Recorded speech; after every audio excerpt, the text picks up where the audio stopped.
jamming ta karong buntaga mga kapuso, kauban ang usa sa mga iconic band nga natukod sa mga sugbuanong musikero ug sa pagpanimpad nila sa kauluhan nakahakot na usab sila og nagkadaiyang mga awards. Joining us this morning mga kapuso ang mga sakop sa grupong Q-Shay Band nga sila si Ruben, Fritz, Jovan ug Sario. Maayong buntag Q-Shay and welcome to GMA Regional TV Live. Hello, maayong buntag. Maayong buntag, tanan. Buntag. Mayong buntag. Hello. Kumusta na mo tanan? Kaya. Kumusta ang inyong morning? Okay lang, wapa ka pangapi. Oh. Bago pa matag, pamuta pa. Pamuta sa tagip. Makita is Steve. Alay, kape na eh. Si Sario na nakakape. Thank you kayo for spending your morning with us. O karon nga naka-split screen pa man jud ta, no? Wala virtual lang usa nga to ang panag-uban. We'd like to know unsay gi ka bisihan ninyo karong panahon na. Ako kay bike. Nalingaw sa kog ayo-ayo sa bike, restore gamay. Nakaton kog ayo sa bike.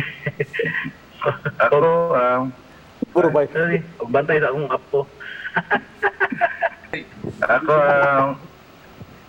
Ubay-ubay na pud no ang inyong mga gikalingawan ng mga panahon na. Pero what do you miss about doing live shows with your audience?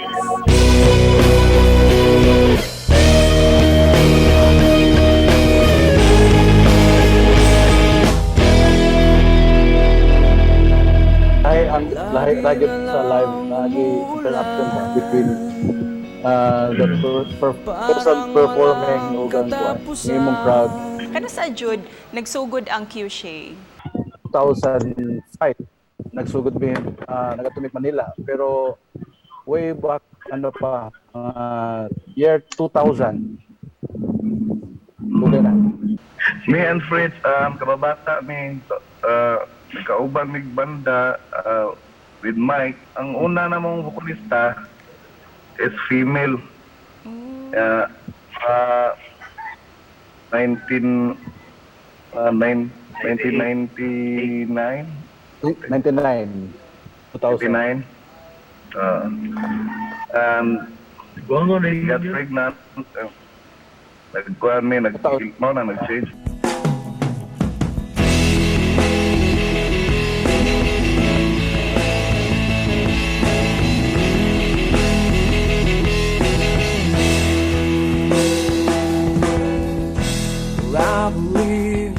From playing music locally diri sa Cebu and of course mga other regional gigs ninyo, giunsa ninyo pagkabot ang inyong pangandoy nga makakuha og record deal ug maila pa jud mo sa tibuok Pilipinas?